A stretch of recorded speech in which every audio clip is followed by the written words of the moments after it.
tal como lo habíamos anunciado. Está con nosotros el coronel de Policía de Estado Mayor, Renato González Peña Herrera. Él es el director general del Instituto de Seguridad Social de la Policía. Ustedes saben bien, estimados oyentes, lo que ha pasado con la ISPOL, ¿verdad? Porque esto no es de ahora, ni de un mes, ni de 2 meses atrás. Esto lleva mucho tiempo. ¿Qué ha pasado? Y en forma muy sencilla, coronel, para que los oyentes sepan y se formen una idea cabal. ¿Qué pasó con los dineros, los recursos del ISPOL? ¿A dónde fueron a parar? ¿Cuáles son los involucrados? ¿Cuáles son las sanciones, si es que se han dado? ¿Qué intervención ha tenido la justicia, la Contraloría, la Fiscalía, etcétera? Háganos un breve resumen de lo que ha sucedido en el ISPOL hasta el momento, coronel. Buenos días. Buenos días y un saludo cordial a todos quienes nos escuchan y nos miran. Voy a tratar de ser lo más sintético. Correcto, sí. El ISPOL tenía un capital de 1.550 millones de dólares y de los cuales 600 estaban entregados en préstamos a sus afiliados, que es lo único que está seguro. Ya. Y 950 millones, que es lo que nosotros reclamamos como el efecto de este mega atraco, estaba distribuido en 7 segmentos fundamentales. Una mal llamada operación SWAP de 327 millones de dólares, por las cuales el ISPOL entregó bonos de deuda interna y no recibió nada. Y eso todavía el remanente, el sobrante, está en el Banco Central del Ecuador, que son aproximadamente 240 millones de dólares. Un segundo tramo es lo que se denomina bonos compacto de recompra por 216 millones de dólares. ¿Son bonos del Estado? Son bonos del Estado. Y un tercer segmento era la supuesta compra de bonos de deuda externa por 162 millones de dólares. Estos 3 grandes rubros, con las empresas del señor Cherres, que dicho sea de paso, son empresas radicadas en Panamá, que estaban registradas pero no tenían permiso para operar. En otras palabras, empresas de papel. Y que además de estos 700 millones de dólares aproximadamente eran custodiados por varios años por el DCVALE, nos remitían los estados de cuenta, pero el 30 de octubre del 2020 el DCVALE manda una carta y dice, ¿saben qué? Nosotros no hemos sido custodios, sino que aquí nuestro gerente de operaciones, Luis Álvarez, se ha coludido con el señor Cherres y vayan nomás a reclamar los 700 millones. Esa es la mayor afectación. Luego vienen 4 segmentos más pequeños. Los fideicomisos, que se constituyen en préstamos disfrazados de inversiones por 69 millones de dólares, la compra de facturas comerciales negociables y también de obligaciones de empresas que lastimosamente estaban vinculadas entre ellas y además estaban en una situación financiera crítica. Cada uno de estos 2 segmentos por 47 millones de dólares. Y finalmente, 35 millones de dólares que nosotros los resumimos en lo que denominamos terrenos improductivos, que tiene un monto de 17 millones de dólares en un lote de Ambienza, la vía Chongón, de 14.8 millones en Quito, en Anchamás, en una hacienda que normalmente vale solo 500 mil dólares, y también un terreno de Mapreco. Todo eso suma los aproximadamente 950 millones de dólares. Me preguntaba, ¿dónde están esos recursos? Bueno, de algunos tenemos claridad, pero de otros no. El remanente de la SWAP están los 240 millones de dólares en el Banco Central. Hay 125 millones de dólares confiscados por las autoridades norteamericanas en ese país. 40 millones de dólares del Citibank Nueva York lo tiene unilateralmente retenido y que está atado a esta mal llamada operación SWAP.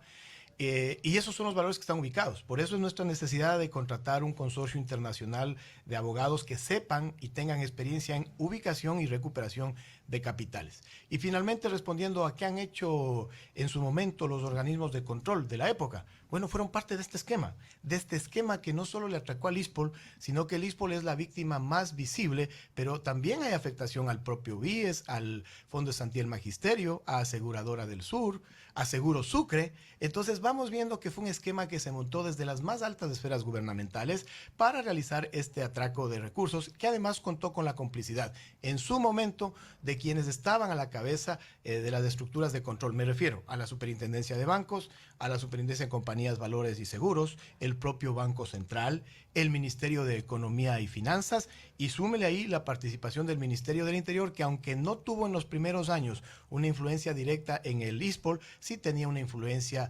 indirecta, porque es el ministro del Interior el que recomienda al presidente de la República la designación del comandante general, y el comandante general presidía el Consejo Directivo del ISPOL, pero además era el ministro del Interior el que designaba los otros cargos que se convertían en vocales del Consejo Directivo. Eso a breves rasgos es lo que sucedió en el ISPOL. Nos faltan aproximadamente 950 millones de dólares, de los cuales se han podido recuperar 27 millones de dólares en estos meses de la nueva gestión. ¿Qué pasó con la Contraloría? ¿Por qué no se la nombra en esta referencia? ¿Actúa o no actúa la Contraloría como juez de cuentas. Yo siempre puntualizo a las instituciones y diferencio de las administraciones. ¿Por qué le hago esta aclaración? Precisamente hoy en Quito tenía que reunirse el Departamento de Contratación de Contraloría con un representante del ISPOL, lo he delegado a mi director administrativo, para que se realice la negociación de la empresa privada que va a auditar los estados financieros del ISPOL. Entonces ahí yo puedo ver que la actual administración está cumpliendo un pedido que debió haberse realizado años atrás. Mucho tiempo atrás. ¿A qué me refiero? Desde el 2017 no están auditados los estados financieros del ISPOL. Y eso es gravísimo, porque el estado financiero es la radiografía contable de cómo está una institución. Exacto. Pues. Yo puedo ponerle en un listado que tengo ingresos mayoritariamente positivos y pocos egresos, pero eso tiene que venir un auditor. Y si se hubiesen auditado los estados financieros en el 2017, no hubiese ocurrido todo este asunto. Hubiera sido un freno porque ya se hubieran detectado todos estos desvíos de recursos. Pero aquí lo que existía es esta complicidad que se daba entre el ISPOL tiene 3 organismos de control. Para las operaciones en el mercado bursátil, la Superintendencia de Compañías, Valores Seguros. Como organismo per se de control, la Superintendencia de Bancos.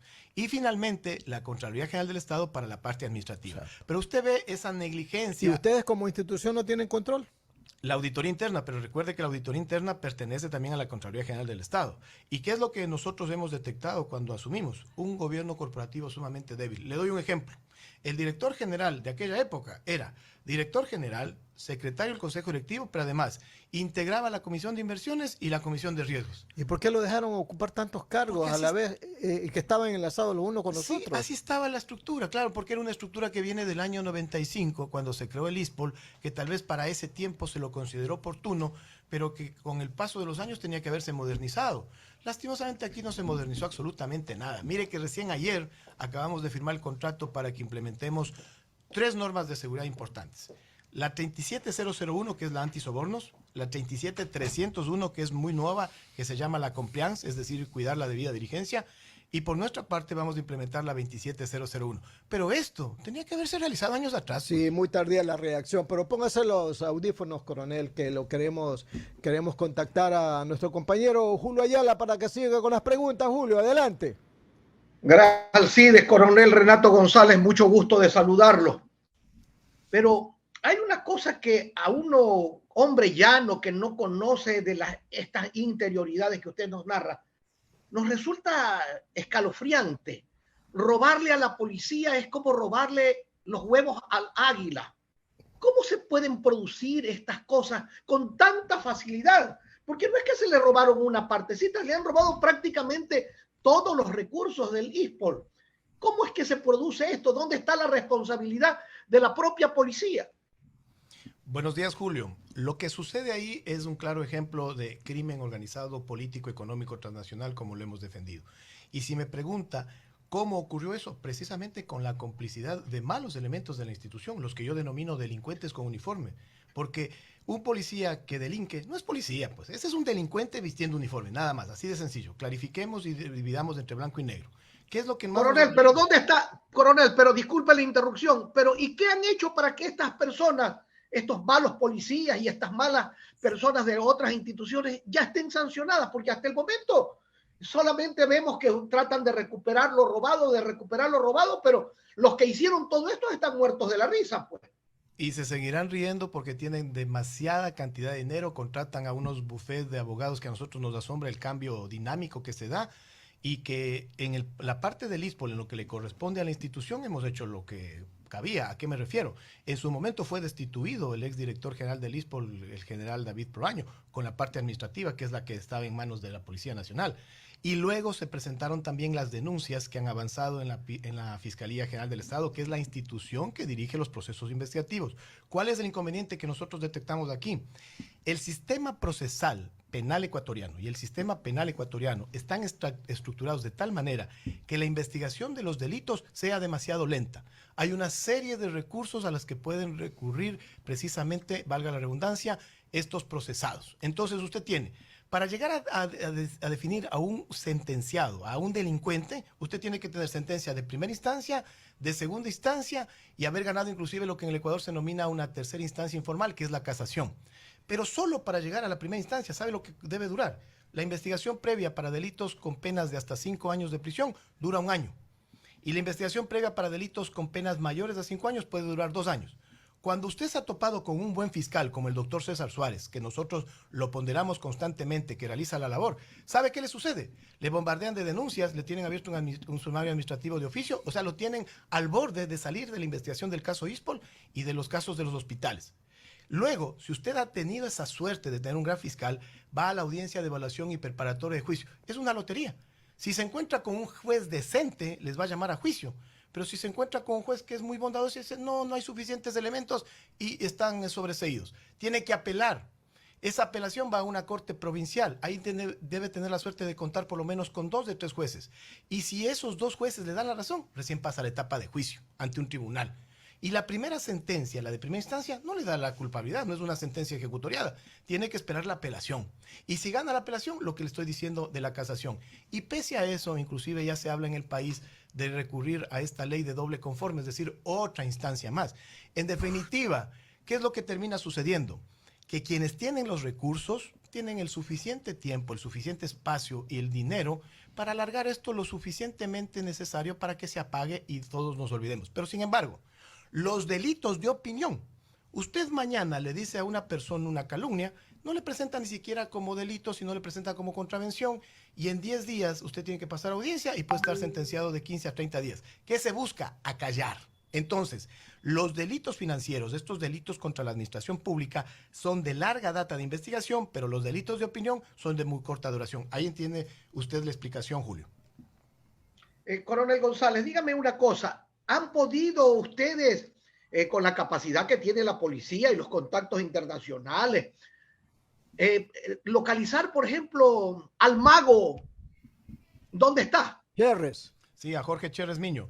Nosotros tenemos claridad que el señor Cherres Miño salió en el mes de marzo de 2020 hacia Colombia y luego se trasladó a Estados Unidos, donde estuvo radicado hasta septiembre de ese año. En esa fecha se trasladó a México y desde ahí ha permanecido domiciliado fundamentalmente en Cancún.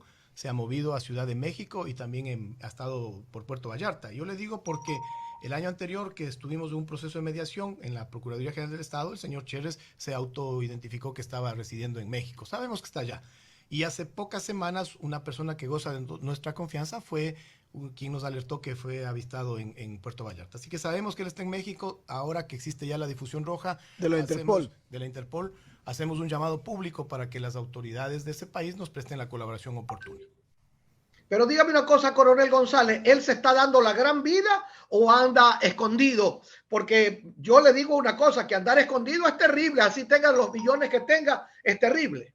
Yo no desearía esa vida ni al peor de mis enemigos, pero ellos se acostumbran a eso. La verdad que él debe estar disfrutando de todos estos recursos que provienen de las 80,000 familias de la seguridad policial y que, claro, están a la expectativa de que se recuperen los recursos porque de ello dependen sus pensiones, sus prestaciones médicas, los mismos créditos. Mire que recién a los 32 meses pudimos abrir nuevamente los créditos y eso gracias a la recuperación de la liquidez, porque en enero o febrero del 2020 se suspendieron porque no existía dinero ni siquiera para el pago de pensiones.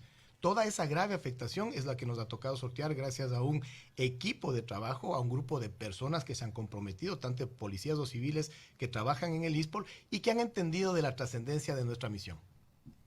Coronel, una última inquietud de mi parte.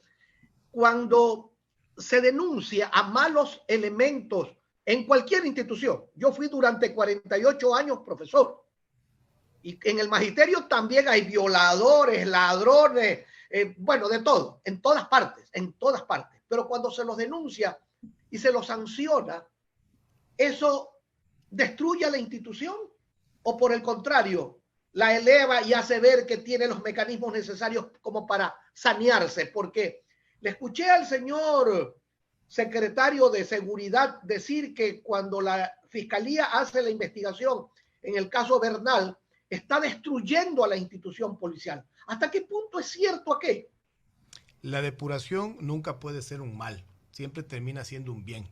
Y a mucha honra yo en este caso reconozco que la Policía Nacional es una de las pocas, por no decir la única, institución pública que se autodepura. Como usted bien lo manifestó, Julio, provienen de un grupo humano y en un grupo humano de 51,000 personas usted puede encontrarse con unas características muy pero muy heterogéneas, no homogéneas. Nos encantaría que los 51,000 policías ecuatorianos sean personas de bien, decentes, muy honestos, pero la realidad es otra porque también vienen de estas intenciones, inclusive del crimen organizado, de cooptar y de infiltrar las instituciones. Lo que hay que hacer es tener más bien procesos rigurosos de depuración, y aquí viene otro de los problemas estructurales de la sociedad ecuatoriana. Mire, la Policía Nacional en los últimos 4 años más o menos ha separado a 2.000 elementos, pero lastimosamente un 25% de ellos, que han estado involucrados inclusive en actos ilícitos, regresan con acciones de protección suscritas por jueces. Entonces, ¿en qué termina ese proceso de depuración? En una burla,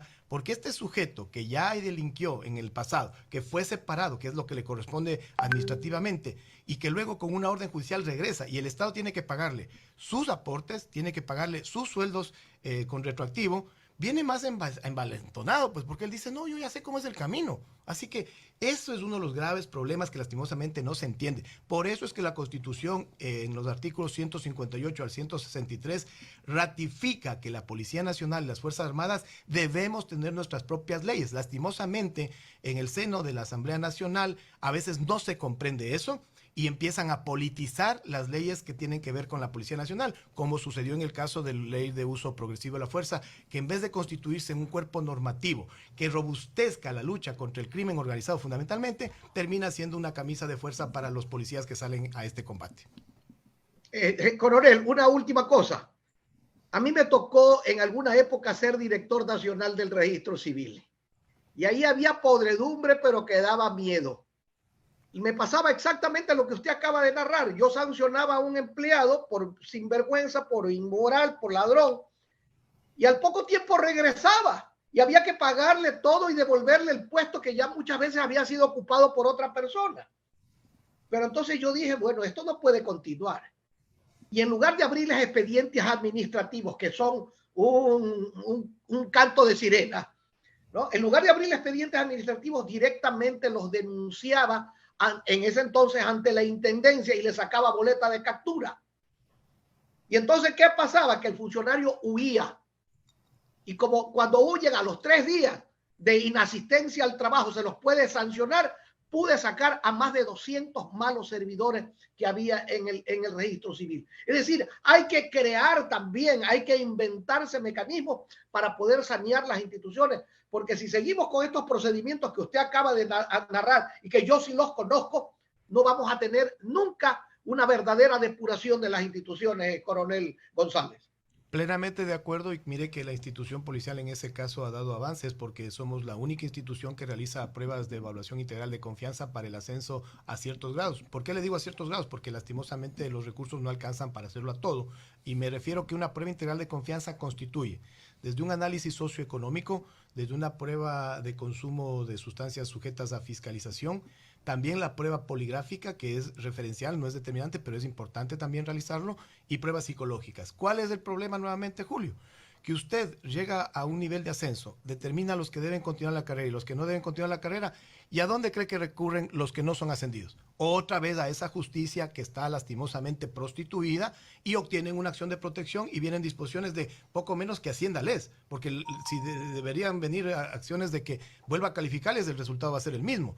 Entonces aquí es importante verle a la crisis como una oportunidad de que se comprenda que debe dotársele a la institución policial. Ya es el momento oportuno de dejar de lado el mal llamado Código Orgánico de Entidades de Seguridad Ciudadana y Orden Público, que lo que ha hecho es darnos pésimos resultados, volver a tener nosotros lo que se denomina una ley orgánica que le estructure a la institución, una ley de personal o de talento humano, y sobre todo una reglamentación disciplinaria muy estricta, porque el policía, le guste o no le guste al que cobijó esta carrera, el policía no es un ser humano normal, tiene que estar por sobre la media, debe ser un estándar de alto rendimiento, inclusive en su vida privada.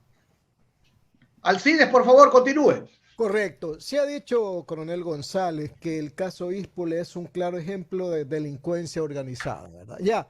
Y entonces, ¿quiénes participaron? Porque usted me ha contado algunos y yo quisiera saber, por ejemplo, de Cevale, ¿qué participación tenía? Citadel, ¿qué participación tenía en todo esto? A nuestro criterio, una participación muy preponderante, y le voy a dar con ejemplos puntuales, ¿no? En el caso del DCVALE, el DCVALE es el Depósito Centralizado de Compensación de Valores, es decir, todas aquellas transacciones que están en el mercado bursátil, en el ámbito privado deben ser custodiadas por el DCVALE y en el ámbito público por el DCB del Banco Central. ¿Sabe lo grave que es, Alcides? que esa institución por varios años le esté entregando un estado de cuenta a usted y un día le diga, no, aquí no ha habido absolutamente nada. Es tan grave como que yo vaya a un banco privado, esté depositando mes a mes $100 y cuando voy a retirar el gerente me diga, oiga, qué pena, coronel González, la cajera ha sido una abusiva y ella la ha sorprendido a usted pues, porque sus dineros no están aquí. O sea, es terrible. Bueno, O sea, la culpa es suya. Imagínese que eso le pasó al ISPOL. No puede ser. Por varios años... ¿El Banco Central es? El DC Vale. El DC Vale, ya. Sí, por varios años el DC Vale le mandaba al ISPOL los estados de cuenta donde decía, aquí le estoy custodiando 700 millones. Hasta que el 30 de octubre del 2020 le manda una carta firmada por su gerente general y le dice, ¿sabe qué? Aquí ha habido una colusión entre el señor Álvarez Villamar con el señor Jorge Cherres y nosotros no hemos sido custodios de esos 700 millones. O sea, poco menos vaya, busque de dónde recupere. ¿Es gravísimo o no es gravísimo? ¿Y eso quién lo descubrió? El escándalo, pues porque si esto seguía tapado, hasta ahora nos seguían llegando esos estados de cuenta maravillosos. Ah, fue por el escándalo. Por el escándalo, porque cuando ya existe la presión de que algo pasa en el ISPOL, ya la situación fue incontenible y tuvieron que transparentarse todas estas acciones. Oye, pero Cherres no actuaba solo. ¿Quiénes más Para actuaban nada. con él? En este caso usted me acabó de mencionar al rol de Citadel. Pues mire, le doy el ejemplo de la operación de la mal llamada SWAT, ¿no? Estructuran este supuesto cambio de flujos porque una SWAT es un cambio de flujos. El ISPOL tenía 327 millones de dólares en bonos de deuda interna, que es lo más seguro que usted puede tener. El Estado nunca ha dejado de pagar bonos de deuda interna, porque si lo hace, se acabó el Estado. No, claro, sí tiene que pagar. Y al ISPOL le propusieron cambiar esos bonos de deuda interna por bonos de deuda externa. De entrada, sin que seamos economistas, diríamos es una barbaridad, pues. ¿Cómo va a salir de la seguridad a la inseguridad de unos Obvio, bonos claro. que se han caído en default, Sí, que pues. además tienen un castigo de entrada, pero que además fluctúan? Bueno, eso le propusieron. En el final del día no le entregaron nada, sino que trataron de trasladar los recursos del ISPOL al DC Vale el 23 de diciembre del 2015 y el Banco Central dijo, no se puede. Volvieron a intentarlo el 29 de diciembre de ese año y el Banco Central les volvió a decir que no se puede. Bueno, se inventaron una mal llamada Operación Cruzada. Entonces ahí entró Citadel, del señor Javier Neira Salazar. Y el señor Javier Neira Salazar abrió una cuenta a nombre del ISPOL en el DCB del Banco Central. Aquí estamos hablando en el similar del DC Vale, pero en el Banco Central, ¿no? Le abrió una cuenta a nombre del ISPOL en el Banco Central el 6 de enero del 2016 y el mismo día una cuenta a nombre de Napscunco, que es una filial del Citibank, donde finalmente van nuestros recursos, ¿correcto? ¿Eso para qué se hizo? Para que el 7 de enero David Proaño mueva los 327 millones de nuestra cuenta tradicional en el Banco Central a esta nueva cuenta apertura del día anterior. Así deliberadamente. Sí, deliberadamente. Y el 8 de enero del 2016 se cambie de esta nueva cuenta del ISPOL bajo el control de Citadel a esta nueva cuenta de Napscunco bajo el control de Y eso Citadel. nadie lo controlaba. Deberían haberlo controlado, no ¿Y lo ustedes controla se dieron nadie. cuenta, los directivos de ISPO se dieron cuenta de esto? Ellos estaban siendo parte, ellos estaban siendo Oh. claramente parte. Pero ¿sabe qué es lo peor, Alcibiades? Esta operación del 8 de enero, cuando el ISPOL entrega los 327 millones y no recibe nada, en el Banco Central del Ecuador está registrada de manera manual. La justificación es que ese día se fue el sistema. 327 millones a puño y letra. Eso es impresentable. Eso es crimen organizado, político, económico, transnacional. Y luego se mueven de esta cuenta de Napscunco recién abierta por Citadel a la cuenta donde hasta ahora permanecen, que es bajo el control de Picaval. Entonces, ¿para qué hicieron esta operación bypass? Para burlar los controles de instituciones como el propio Banco Central, pero se consiguieron aquí lo registro de manera manual. Es más, la encargada de la bóveda fue recientemente ubicada en esa posición, porque el que tradicionalmente custodiaba la bóveda, que era el señor Edgar Guerra, en el mes de enero le dispusieron que entregue la bóveda. Es algo tan grave como entregar un rastrillo, así de complejo. Claro, donde están las armas. Ya. Y le entregaron por 2 meses a esta señora Carmen Paredes Vallejo, se realizó este registro manual y a los 2 meses nuevamente le entregaron al señor Guerra. Eso es premeditado, eso es con premeditación, pero clara y evidente. Yo le preguntaba quiénes más estaban vinculados con Cherres. Por ejemplo, un señor Byron Caizamagua. ¿Quién es él? Eso es simpatiquísimo. Mire, una vez estábamos investigando quiénes son estos sujetos y Byron Caizamagua. Caizamagua. Sí, él era el conserje de Produbanco en el año 2003, cuando el señor Cherres era un ejecutivo junior. En el 2003. Bueno, en el 2004 se constituyó en socio de las empresas del señor Cherres. Claro, el 99% a nombre del señor Cherres y el 1% al nombre Claro, del un señor prestanombre Byron era, Caizamagua. Es un entonces. testaferro, se Un lo digo con testaferro. todos los nombres. Sí. ¿Quién es el señor Santiago Garzón Rameix? Un compañero de universidad del señor Cherres, que luego le aparece como socio y que ahora está por México, justamente por Guadalajara. Entonces, como usted ve, no es una sola persona, son una estela de personas, pero cuando muchos le presentan al señor Chérez como el gran artífice de esto, yo les digo, no, no, no. Atrás del señor Chérez hay otros titiriteros que son los que precisamente buscan impunidad. Le doy un ejemplo, claro. El señor exministro del Interior, doctor José Ricardo Serrano Salgado. Me dirán, pero él no asoma en nada del ISPOL. Y no creo que asome. Él es uno de los responsables. Para mí sí, pero no creo que asome. ¿Por qué? Porque una cosa es la verdad histórica y otra cosa es la verdad procesal. Pero sí hay hechos que les desnudan su participación. Por ejemplo, en el año 2016, cuando se da esta mal llamada Operación SWAP, la Superintendencia de Bancos el 13 de enero le pide informe al ISPOL sobre la operación. Y el 15 de enero del 2016, el ISPOL le responde. Pero ¿sabe qué es lo simpático? Que hay mensajes en la asistencia penal internacional de ese mismo día que Chérez le dice a John Luz Uriaga, el exdirector de riesgos del ISPOL, mira, a la Superintendencia de Bancos contéstale esto, y discúlpenme el término, ya cabréate porque yo tengo línea directa con el Ministerio del Interior. ¿Quién era el Ministro del Interior? José Serrano. Me dirán ustedes... Pero ahí también funcionaba la Superintendencia de Compañías, pues en ese tiempo. Claro, esa era la señora Suad Mansur, que desde 2011 al 2018 fue la superintendente de compañías y nunca verificó todo lo que Estamos hablando del gobierno de Rafael Correa, ¿no? Así es. Pero déjeme terminar lo de Serrano. Ya. Muchos podrían decir, pero es que el señor Chérez alardeó y se tomó el nombre. Bueno, la verdad de los hechos es que a partir del 15 de enero del 2006, la Super de Bancos no pidió absolutamente nada más. Pero luego pasan los años y nos encontramos en la asistencia penal de Estados Unidos estas transferencias de $327,000 del señor Chérez a la señora María Paula Christiansen. ¿Sabe quién es María Paula Claro, Christiansen? la que es enamorada, novia del señor Serrano. En ese tiempo, en el 2011 al 2015, fue la directora administrativa del Ministerio del Interior, pero ahora es la tercera esposa. Cuando Serrano era ministro. Correcto. Y ahora es la tercera esposa del señor José Serrano y viven muy felices en Miami, en Coral Gables. Pero alguna vez ella hizo una respuesta sobre esos dineros, algo así. Bueno, ella dijo que era una inversión muy personal. Ahora explíqueme una cosa. Una directora administrativa le gana $4,000. Explíqueme cómo con ese nivel de ingresos tuvo un spa en Cumbayá y ahora montó spa en Estados Unidos y otra cadena más de locales. Vea, es claramente 2 más 2 son 4. Lastimosamente aquí lo que no existe es un control financiero de ingresos. A usted va a abrir una cooperativa, una cuenta, y le piden hasta el origen de los recursos. Pero vemos que como aquí se han movido miles de millones y nadie dijo nada. Coronel, entonces todos fallaron. Todos Desde estaban la Superintendencia de Compañías, Superintendencia de Bancos, Contraloría, Fiscalía, todos fallaron. Es que le doy otro... Y personas también que Verán, la señora Suad Mansur, superintendenta de compañías, valores y seguros del 2011 al 2018, compañera de universidad del señor Héctor San Andrés. ¿Sí sabe quién es Héctor San Andrés? El que salía en los Pati Videos cuando en el 2008 anunciaban el default de los bonos 2012-2015, situación que finalmente no aconteció. Bueno, el señor Héctor San Andrés, a través de Val Pacífico, que lo manejaba la Casa de Valores. La Casa de Valores, adquirieron esos bonos 2012 y 2015 con un castigo del 70%, es decir, al 30% del valor nominal. Eso, como la memoria del ecuatoriano es frágil, ya se lo han olvidado y ya no saben qué pasó. Bueno, con un castigo al 70%. Así es, al 30% del valor nominal. Oiga.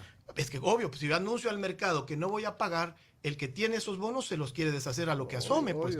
Pero si yo tengo información privilegiada de que sí voy a pagar, yo los compro y me beneficio de ese incremento. Coronel, ¿se está haciendo esfuerzos para recuperar lo perdido?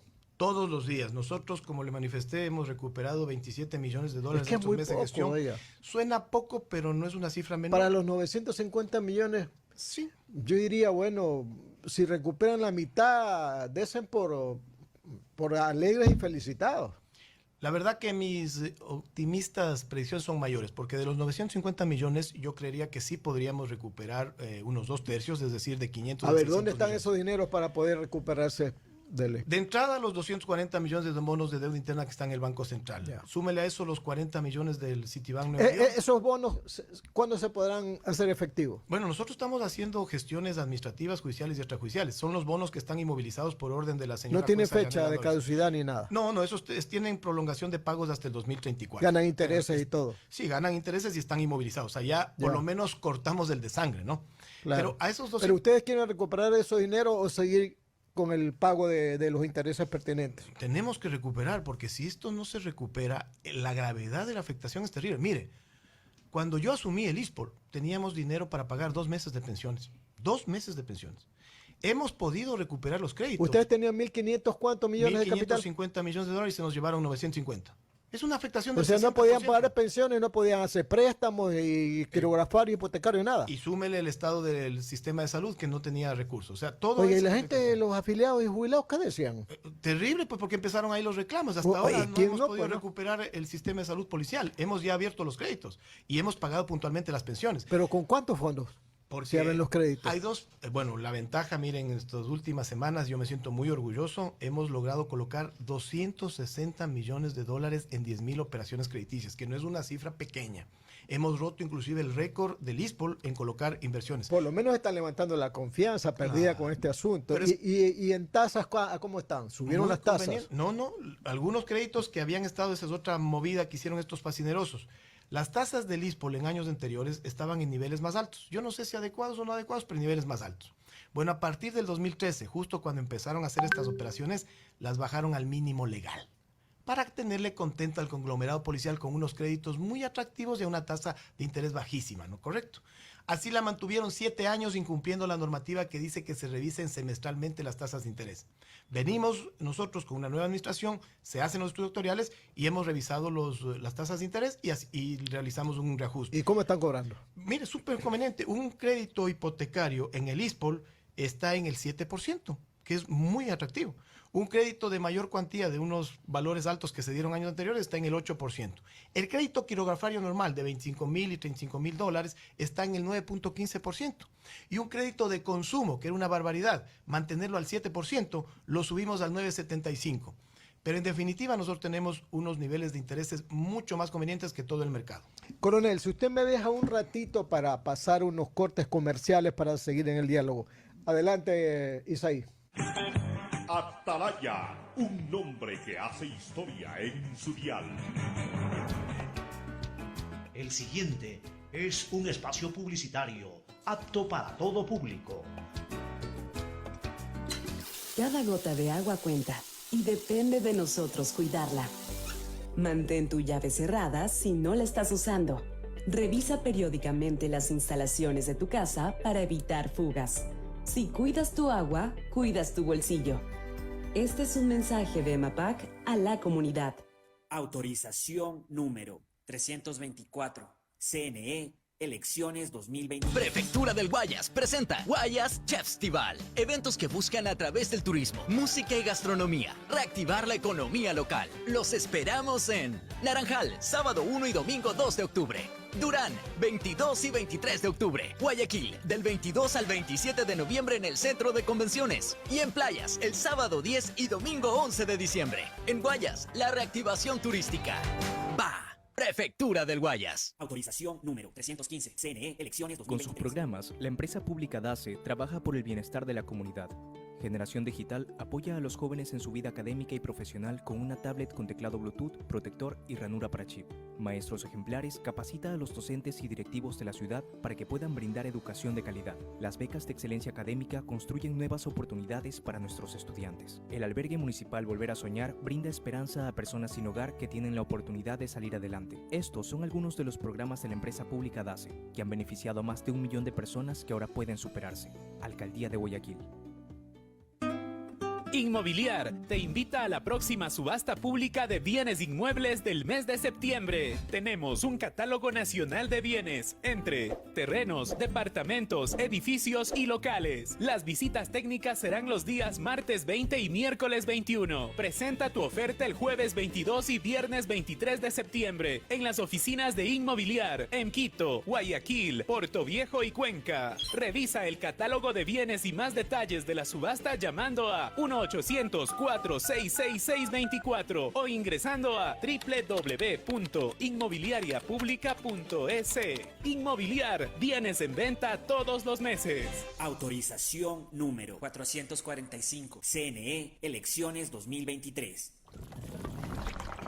Para evitar que las alcantarillas se taponen, necesitamos de tu ayuda. No arrojes aceites y desperdicios sólidos por el desagüe. No lances papeles ni desperdicios por el inodoro. Cada esfuerzo suma, cada gota cuenta. Este es un mensaje de MAPAC a la comunidad. Autorización número 325. CNE, Elecciones 2023. Claro que conecto a cada pueblito, porque una familia con un mensajito, porque claro que estoy en cada rincón, gritando juntos por un sueño, claro que somos Ecuador, claro que estoy avanzando, claro que estoy mejorando, en este país multicolor, claro que estamos conectando al Ecuador. La app de Interagua se renueva. Descubre las nuevas funciones y actualizaciones que te ayudan a realizar tus trámites desde la comodidad de tu hogar, las 24 horas del día.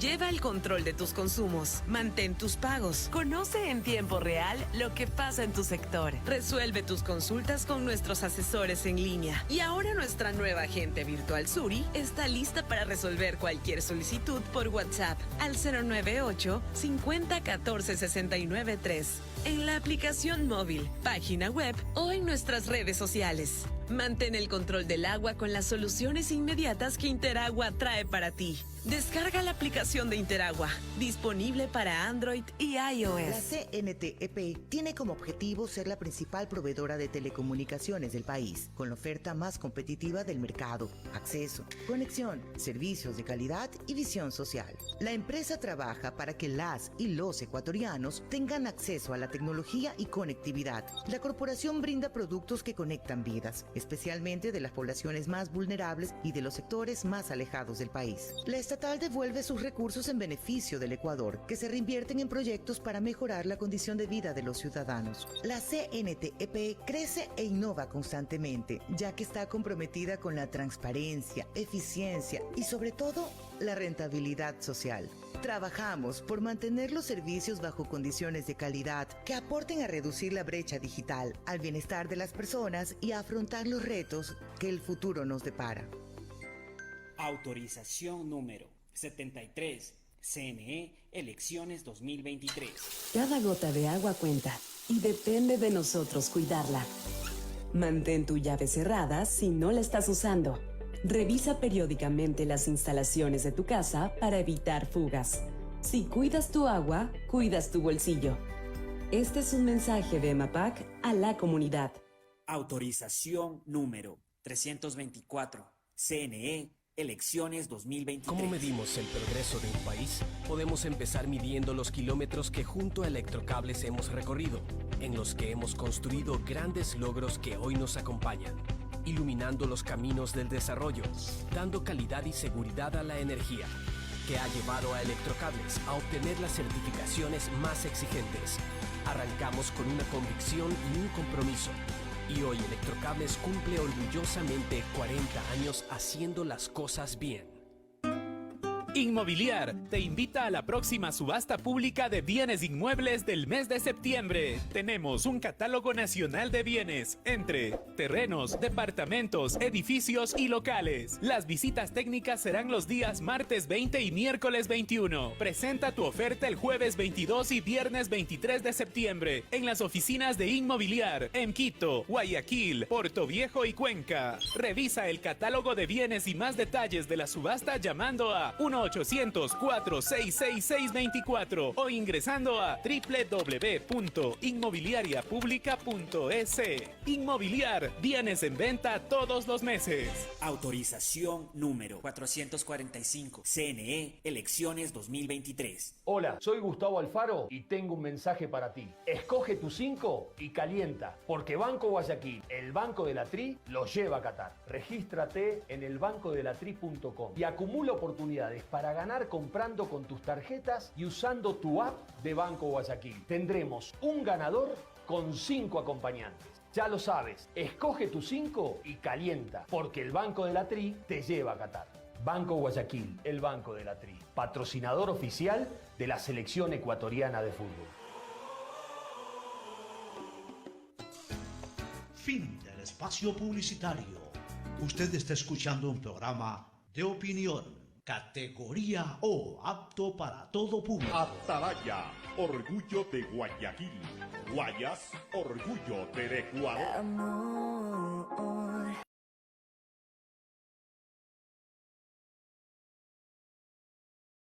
de la mañana, 7 minutos, 10 de la mañana, 7 minutos. Después de este corte comercial, continuamos en Punto de Vista del Sistema de Emisoras Atalaya.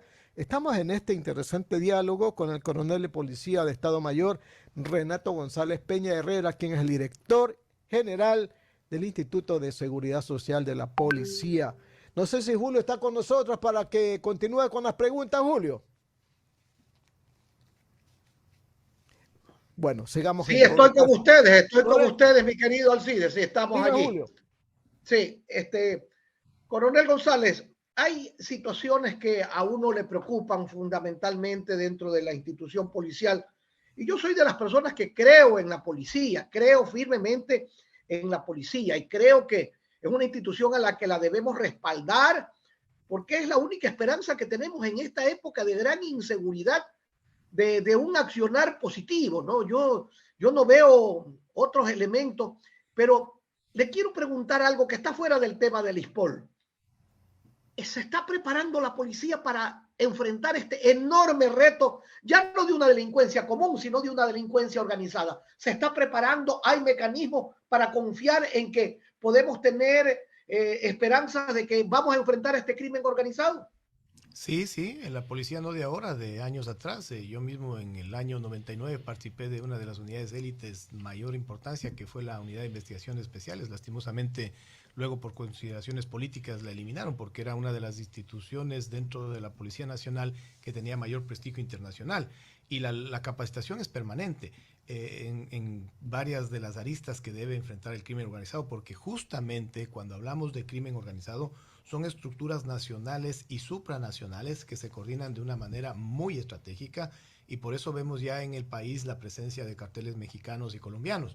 Pero no solo eso, cuando uno habla de crimen organizado no tiene que enfocarse solo en el narcotráfico, sino comprender su conexión, por ejemplo, con la minería ilegal, con la trata de personas, con el contrabando de combustibles y también con estos delitos financieros que termina en una vertiente en común que es el lavado de activos, porque todos estos recursos ilícitamente recogidos por el crimen organizado tienen que ser ingresados a un mercado formal y ahí viene la trascendencia de estas operaciones de lavado de activos. Entonces, la pregunta es, sí, la policía se capacita, pero siempre habrá algo más que hacer, pero sobre todo se requiere el apoyo y yo le agradezco esa confianza que usted manifiesta, Julio, que creo que la gran mayoría del pueblo ecuatoriano así mismo lo ratifica, pero sí se requiere. Le doy ejemplos puntuales.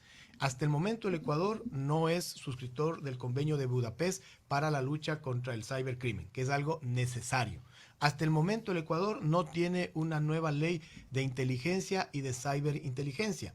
Hasta el momento el Ecuador no ha revisado el Código Orgánico Integral Penal y lo ha adecuado a estos nuevos delitos que se produjeron, sobre todo con una expansión a partir de la pandemia, cuando muchas personas migraron al uso de las tecnologías de la información. Entonces, eso lastimosamente nos frena en el campo normativo para poder realizar unas operaciones más exitosas. Sin embargo, pese a todas las limitaciones, recordemos que en los últimos 2 años, la Policía Nacional del Ecuador ha roto récord nacional de captación de droga. Eso es importantísimo, esos son miles de millones de dólares que están de por medio y por eso usted ve los ataques encarnizados que se realizan sobre las autoridades que dirigen a la Policía Nacional e inclusive a las autoridades políticas, porque es mucho dinero de por medio que estas bandas criminales han visto mermados en sus ingresos. Vi que el presidente de la República y funcionarios hablaban de entendimientos para lograr una mayor capacitación de la policía con Israel, con Estados Unidos. ¿Se está produciendo esto? Porque, y le pregunto esto, coronel González, porque hay tantas cosas que se anuncian, pero a la hora de la verdad no se concretan, ¿no? Yo desde la ministra anterior de gobierno, le oí que tenía un plan para combatir la delincuencia, un plan de seguridad nunca antes visto. Y nunca lo hemos visto, ese es el problema, ni con ella, ni con y a lo mejor ni con el futuro, porque a la hora de la verdad nos anuncian cosas y no se cumplen. Se está cumpliendo esa alianza estratégica con Estados Unidos, con Israel, que tienen lógicamente enormes avances, especialmente tecnológicos, para combatir el crimen organizado. La cooperación internacional ha sido permanente. Yo mismo soy un ejemplo. Me formé en Chile en los años 93-95 y luego regresé en el 2003 y constantemente la Policía Nacional envía a sus efectivos a formarse en varias latitudes. La relación con Estados Unidos, lastimosamente en el gobierno antepasado sí se vio truncada, se está retomando y yo entiendo que con mucho más fuerza con la presencia del señor embajador Michael Fitzpatrick, quien desde mi punto de vista nos ha dado un apoyo fundamental en el caso ISPOL. Yo lo considero más que un norteamericano, él se ha sumado como un ecuatoriano a esta lucha contra la corrupción. Y sí, estoy al tanto de estos contactos que se han dado con Israel, que me parecen lo más adecuado, recurrir a estos países que tienen un mayor desarrollo en el ámbito tecnológico, en el ámbito de equipamiento, en cuestiones de seguridad, porque hay que aprender de los mejores. Así que yo estoy convencido que en el corto plazo se podrán ver ya resultados en equipamiento, en capacitación, en entrenamiento y en la suma de habilidades y destrezas para el cuerpo policial. Ahora, lo interesante es que esto se dé en el efecto cascada. Son unos los integrantes de la Policía Nacional que pueden salir a estos cursos, pero ellos tienen que venir acá a difundir los conocimientos y realizar la mayor capacitación. Nosotros en la Policía Nacional tenemos lo que se denomina el Plan de Capacitación Integral Continuo, es decir, son semanas de entrenamiento que se le realiza al personal policial. Coronel, usted acaba de mencionar al embajador de Estados Unidos. Sin embargo, el embajador de los Estados Unidos habló de los narcos generales de la policía. ¿Qué se ha hecho al respecto? No mencionó... Aparte de enviarle a la Contraloría, porque lo enviaron a la Contraloría, pero dentro de las filas policiales mismos se ha hecho alguna investigación que genere certeza de que estamos por buen camino. Hay una puntualización, Julio. No fue una entrevista en vivo o una entrevista grabada, porque ahí podríamos recoger el sentimiento en sí del señor embajador. Fue una entrevista escrita y usted muy bien sabe que tiene una debilidad porque recoge más la percepción del escritor, es decir, del entrevistador, que del propio entrevistado. En su momento, el señor embajador hablaba de la existencia de narcogenerales en el Ecuador, no puntualizó en la Policía Nacional, y más bien fue la institución la pionera en poner a disposición de la Contraloría General del Estado el patrimonio de todos los señores generales. Eso a mí me enorgullece, porque mis generales fueron a la Contraloría, entregaron sus declaraciones juramentadas, y esta institución ha realizado el análisis. De ello, tengo conocimiento que se han encontrado 3 novedades que han pasado a conocimiento de la justicia en lo que se denomina los informes con potencial responsabilidad penal. Pero luego de la Policía Nacional yo le pregunto al contrario, ¿quién más ha hecho eso? ¿Qué otra institución ha hecho eso? Ahora, la existencia en un momento determinado de narcogenerales es una voz de alerta que se la daba desde hace años atrás. Recuerde usted del finado Pancho Huerta, ¿no? Él ya lo dijo, que corríamos el riesgo de ser un narcoestado. Pero el problema es que no solamente nos centremos en potenciales narcogenerales. Y no existirán, pues, narcopolíticos, narcojueces, narcofiscales y hasta narcoperiodistas. Es la institucionalidad del Estado la que debe responder, la sociedad ecuatoriana en su conjunto, y hacerle una lucha frontal al crimen organizado, a este flagelo que viene de una manera clandestina, que no viene de frente, que vienen con estos, inclusive, consorcios jurídicos muy bien pagados, que hay que hacerle un control financiero de ingresos y de egresos y de pago de tributos para verificar, inclusive, a dónde finalmente van los recursos del crimen organizado. Sí, yo entiendo que hay narcopolíticos, narcofuncionarios, pero cuando esto entra a la policía, que es la encargada de cuidar justamente que no haya esto, ahí ya uno se asusta, pues, ¿no? Si quien tiene que cuidar también está involucrado en esto, entonces, ¿a quién nos encontramos? ¿Al Chapulín Colorado? ¿A quién buscamos? Porque ahí viene la situación dura y difícil, ¿no? Yo, es un fenómeno... que hay narcopolíticos, pero lo sé, que hay narcoministros, que hay narcofuncionarios, eso se sabe, hasta narcoprofesores hay, y hasta narcocuras también hay, hasta todo eso ya se ha encontrado, pero el tema fundamental es que no puede estar esto dentro de la policía, que es la encargada de descubrir y sancionar esto, pues, ¿no? Yo le corregiría, no debería, pero sí sucede. Por eso es la importancia y la trascendencia de tener mayores controles en la Policía Nacional y un cuerpo normativo diferenciado, exigente, sumamente exigente para la Policía Nacional. Como usted bien lo radica, no es lo mismo encontrarnos con un narco político que lastimosamente luego lleguemos a tener un narco general, porque el riesgo es mucho mayor. Por eso es importante realizar la serie de controles en las jerarquías inferiores para que paulatinamente quienes van ascendiendo a las nuevas jerarquías, a las de mayor control en la institución, pueda ser lo más idóneo posible. Y además también, les soy franco, en estos grados de coronel y de general, uno no tiene derecho a equivocarse.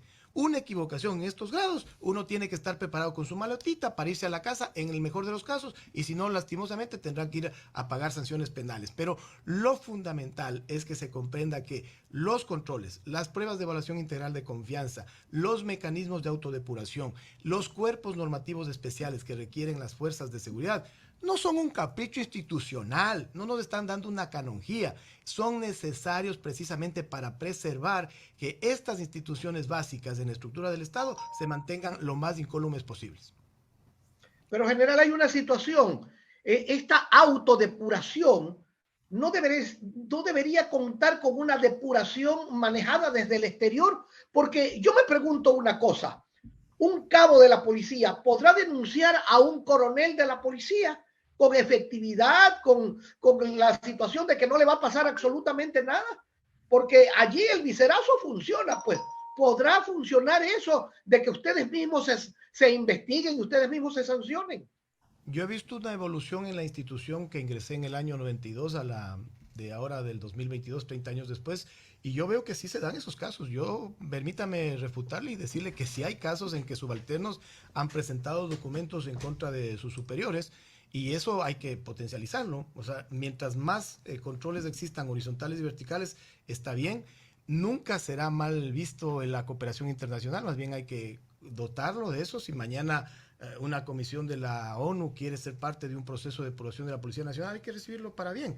Pero tampoco hay que estigmatizar que se realicen estos procesos de autodepuración, porque ya escuchaba por ahí, terrible que los propios policías investiguen. ¿Y quién más conoce al policía que el propio policía? Pues lo que tienen que estar claros son los protocolos. Pero a las personas que dicen, ¿y por qué los policías tienen que investigar a los policías? Entonces yo les doy otro ejemplo. ¿Y entonces por qué el Consejo de la Judicatura tiene que investigar a los jueces y a los fiscales? Pues, o sea, es exactamente lo mismo. Lo que debe primar es protocolos bien establecidos, controles y niveles de transparencia. Y si mañana quieren formarse veedurías ciudadanas, quieren incorporarse observatorios internacionales, hay que darles la apertura. Eso no hay que tenerle miedo. Y aquí tienen que quedarse los que tienen que quedarse y tendrán que irse los que tengan que irse. Don Alcides Montilla, por favor. Las 10 de la mañana, 19 minutos, 10 de la mañana, 19 minutos. Permítame, coronel Renato González, director general del ISPOL, un ratito más para una breve corte comercial para continuar con la entrevista. Por favor, Isaí Sánchez. Atalaya, un nombre que hace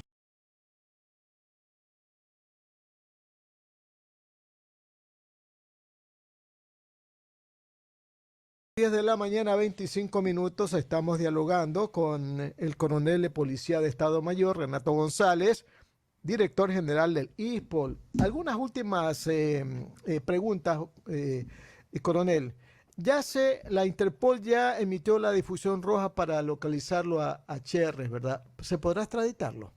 Depende, porque va a requerirse la colaboración de las autoridades mexicanas. Está emitida la notificación roja, que es para ubicarlo. Cuando las autoridades policiales lo ubiquen, tienen que notificar al país requiriente y ahí puede iniciarse un proceso de extradición o de expulsión. ¿De qué depende? De la legislación de ese país. Ahora, olvídese, o más bien recuérdese, que Cherres también está declarado prófugo de la justicia norteamericana. Y en el plano personal, si usted me pregunta a mí mi criterio, yo preferiría que lo manden primero a Estados Unidos, lo investiguen, lo sentencien, cumplan la pena y que ahí se nos lo mande para Ecuador. Porque tengo muchísima confianza de que en el sistema judicial norteamericano se obtenga mejor información que lo que podamos obtener acá. ¿Están todos los que están o todavía faltan algunos que tienen que ser involucrados y de repente apresados? Faltan muchísimos. Yo, como le explicaba, hay una diferencia entre la verdad histórica, que es los hechos como sucedieron, y la verdad procesal. ¿Cuál es la diferencia? La verdad procesal es lo que está dentro de los procesos investigativos, que el fiscal puede demostrarlo ante un juez, ante un tribunal, con testimonios, con pruebas documentales, con pericias. Entonces, nunca es igual la verdad histórica a la verdad procesal, pero sí, faltan muchos, faltan los titiriteros detrás de estos títeres que ya están visibles y faltan también los grandes beneficiarios de esos recursos del ISPOL, porque 950 millones de dólares es una cantidad de dinero que da para comprar conciencias, que da para generarse imagen inclusive pública positiva, y por eso es los constantes ataques y también un agradecimiento en ese sentido, Alcibiades. El crimen organizado, una de las estrategias que utiliza es acallarle a estos casos. La presencia mediática para nosotros es fundamental porque nos permite estar en la esfera pública. Usted ha dicho que se han recuperado 27 millones. ¿Y cuánto esperan recuperar finalmente? De 500 a 600 millones, y yo esperaría, estoy muy optimista, que en las próximas semanas podamos recuperarlo del Banco Central. Se han hecho gestiones en ese sentido. Esperemos que ya podamos en un momento determinado concretar esa gran noticia, porque es importante para la tranquilidad del conglomerado policial. Y continuaremos cuando ya tengamos cuando ya tengamos el Consorcio Jurídico Internacional. Le adelanto que ya se ¿Ya lo contrataron? No, se presentaron ante el Consejo Directivo las 11 propuestas. Estamos ahora en una fase de análisis y la próxima semana o máximo en 15 días se definirá con qué Consorcio Jurídico Internacional suscribimos el contrato, y ese será otro momento. ¿Por Esos qué? cobran comisiones. Oiga. Sí, son comisiones altas, pero esto es perder el dedo y no la mano. O sea, el Sí, daño pues. ya está hecho, el robo ya lo hicieron, pero si nos quedamos sentados no nos lo van a devolver. Tenemos que ir a buscar esos recursos y tenemos que ir a estas jurisdicciones internacionales que son muy exigentes en el plano jurídico. Bueno, ¿y quién se hace cargo de los recursos que no se recuperan? No, yo estoy convencido que sí podemos recuperar, porque de los 500... Pero no 600, todos los 950 no, millones. la totalidad coronel. nunca se va a poder recuperar. Pero Por eso le pregunto, ¿y esa parte que no se recupera? Verán, de ¿Quién los lo suple? de los 950 millones, yo estoy convencido que podemos recuperar directamente de 500 a 600 millones. Ya. Y el tercio que nos falte, hay dos opciones. O bien una demanda internacional de indemnización al Citibank Nueva York, a la Fish Corporation, puede ser inclusive al TD Bank o al Prishing Bank, que son instituciones que participaron de estas operaciones, o directamente una negociación. ¿Por qué le digo una negociación? Por ejemplo, el Citibank fue sancionado ya por la Reserva Federal Norteamericana en $400 millones de multa en octubre del 2020. Es decir, a ellos no les va a convenir que nosotros ya con un consorcio jurídico internacional presentemos una demanda en Estados Unidos, porque al final del día van a tener que pagar la indemnización, pero también están expuestos a una multa. Así que yo soy optimista que eso puede dar. Y finalmente, si no recuperamos, ¿sabe quién podríamos estar expuestos a pagar esa factura? Los 18 millones de ecuatorianos. Es que eso es lo que iba, pues. Ese Entonces, es el problema, eso es lo nosotros grave. que estamos viendo de lejos todo este problema, que no hemos metido ni una uña, peor un dedo ahí en esto, y tenemos que pagar nosotros los ecuatorianos, no me parece inadmisible, oiga. Es impresentable, y por eso es que nosotros ¿Y dónde está en la ley? constantemente ¿Qué ley decimos- está que dice eso? Es que mire cómo montaron esto. Hicieron un cambio en la ley para que en el 2016, cuando se reformó la ley del ISPOL, se incluya un artículo que decía que las pensiones del ISPOL están garantizadas por el Estado. Claro, ¿eso qué le daba? Una ¿Y eso lo carta aprobó la abierta. Asamblea? Claro, sí estaba vigente hasta hace pocos meses, cuando fue declarado inconstitucional por la Corte Constitucional. Pero eso lo hicieron a propósito, porque ¿qué es lo que buscaban? En primer lugar, este atraco del ISPOL, se buscaba que las nuevas generaciones aporten a un nivel similar al del IES. Pasaban los años y luego se manejaba el discurso de que, ¿por qué hay tres institutos, el ISFA, el IES y el ISPOL, que tienen el mismo nivel de ingresos? Fusionémosle en el IES. Entonces el ISPOL llegaba con sus estados financieros no auditados, los entregaba al IES, que estaban en cifras verdes, maravilloso, y lo que hoy hemos conversado por una hora, no se sabía. ¿Eso es crimen organizado o no? Totalmente, totalmente. Bueno, esto no termina aquí con esta entrevista, coronel González, porque esto va a seguir por muchísimo tiempo más. Todo el mundo quiere que se recuperen los dineros, ¿no? Porque finalmente los primeros perjudicados son los afiliados y jubilados de la seguridad de la policía, ¿no? Y más bien, pues, que la colaboración también sea del actual superintendente de compañías, Marco López, y el superintendente de banco que está por nombrarse. Pero entonces es un asunto clave también en este asunto, ¿no le parece? Así es, son dos instituciones fundamentales en el control que se debe hacer al ISPOL.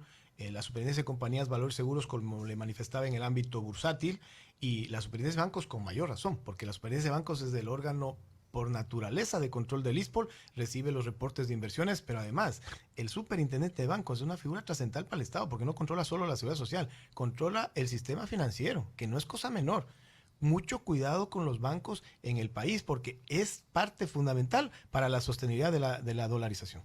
Y como asunto personal, ¿qué le ha significado todo esto? Desde una demanda que presentaron, que felizmente la rechazaron, pero ¿está aprendiendo de todo esto, coronel González? Sí, este es un PhD empírico porque me ha permitido conocer de teca, de palma africana, de hoteles, de inversiones, de fideicomisos, de todo, y tiene un precio que pagarse. El precio que se paga al que enfrenta el crimen organizado ya lo conocemos. Es esta persecución que se da de manera directa e indirecta. ¿A qué me refiero de directa e indirecta? Bueno, desde una demanda, desde acusaciones, desde denuncias en Inspectoría General, pero también tienen operadores comunicacionales del crimen organizado que tratan de destruir la imagen pública. La ventaja, ¿sabe cuál es? Primero Dios. Cuando uno lleva a Dios por delante, vengan todos que no nos alcanzan las fuerzas. Aquí estaremos para enfrentarlos porque esta es una lucha que hay que darla en beneficio de la seguridad social policial. ¿Y está conociendo más al hombre? Sí, el ser humano es así, con bemoles, con altos, bajos, con nubes y grises, pero es la naturaleza humana, ¿no? Y más quiere a su perro.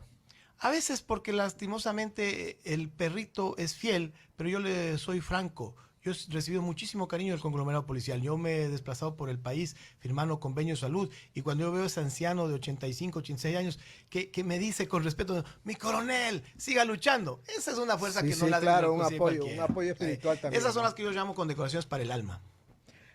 Muy bien, las 10 de la mañana, 33 minutos, terminamos punto de vista del sistema de emisoras Atalaya con esta conversación, diálogo, entrevista con el coronel de policía de Estado Mayor, Renato González Peña Herrera, quien es el director general del Instituto de Seguridad Social de la Policía, la ISPOL. Muchas gracias, coronel. Muchas gracias a ustedes y un abrazo fraterno a todos los ecuatorianos. Muy bien, nos vamos entonces. Hasta el día de mañana, estimados amigos, los invitamos a continuar en el programa La Hora del Pocho. Chao. El siguiente es un espacio contratado. Radio